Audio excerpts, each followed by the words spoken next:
Davelle Morrison is with Bosley Real Estate Limited Brokerage. She joins us now. Good to have you.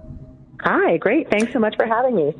What are the conversations you're hearing? Because it's interesting. You read these studies and the polls. I just read a poll that actually more people are looking to buy homes, which I thought would actually go the opposite direction. But people, I think, post or as we kind of get out and wait for the second wave, are starting to really think about lifestyle of where they want to live.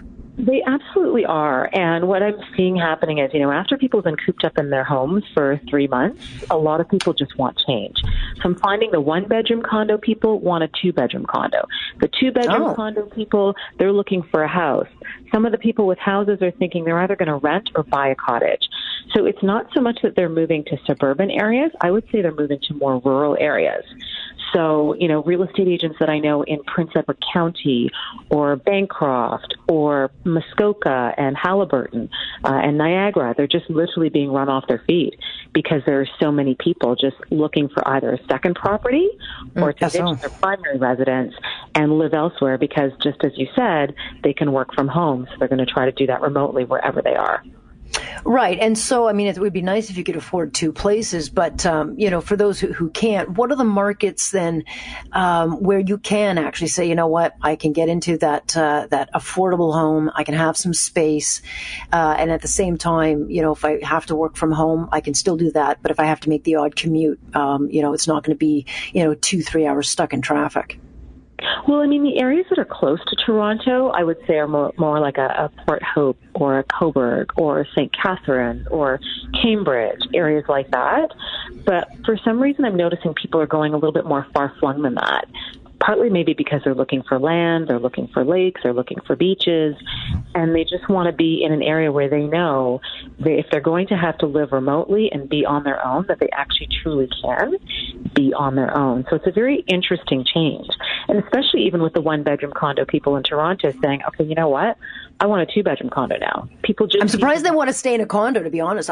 Condo people, or those who live in apartments have suffered a lot more than most because, they have to go up and down elevators. It's very difficult, but they also have no yard to play in or not. They can't maximize space. And, and if they go to the park, then they get yelled at for being, irresponsible. I'm surprised that they haven't said, get me out of this condo. I need a house. You know what? It's more budget driven.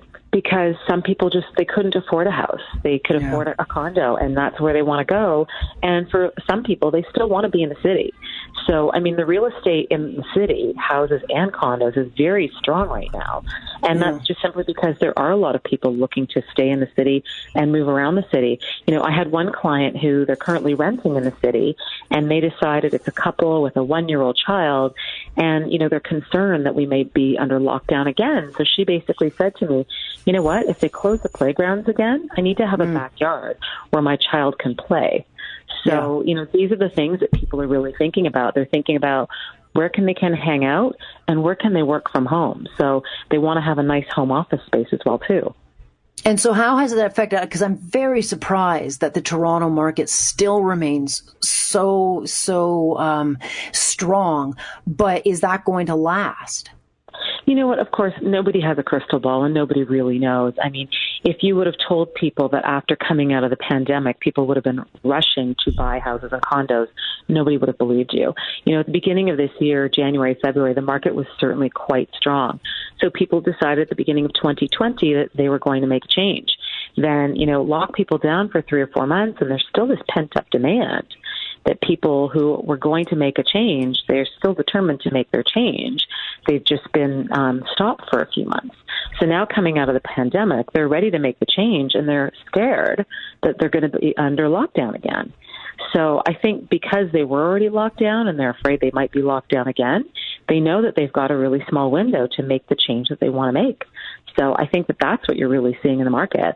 As for what happens in the market later on, I think it's really interesting to read so many comments and research, but part of me thinks some of those economists keep making predictions just to keep their jobs, because really, not one of us has lived through anything like this before, so we really don't know.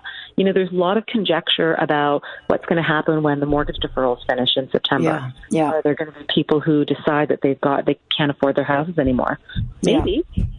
Yep. No, I think the economic shock that we will feel once a lot of these subsidies go away will be the determining factor. And people, as you know, want to get out before they have to panic. You never want to be selling a property when you're in full panic because it's not good for certainly the seller. Well, it's an interesting time for you guys. I know that the real estate market has also had to pivot and change kind of on the fly like all these other industries. So it's interesting to watch and see the trends. Appreciate your time on this. Great. Thanks so much for having me. That is Davelle Morrison with Bosley Real Estate, and it's interesting what is going to happen because we keep hearing that it'll hit. The economic winds are going to hit. It's just a matter of when the government programs stop, if they ever stop. I guess we'll have to wait and see.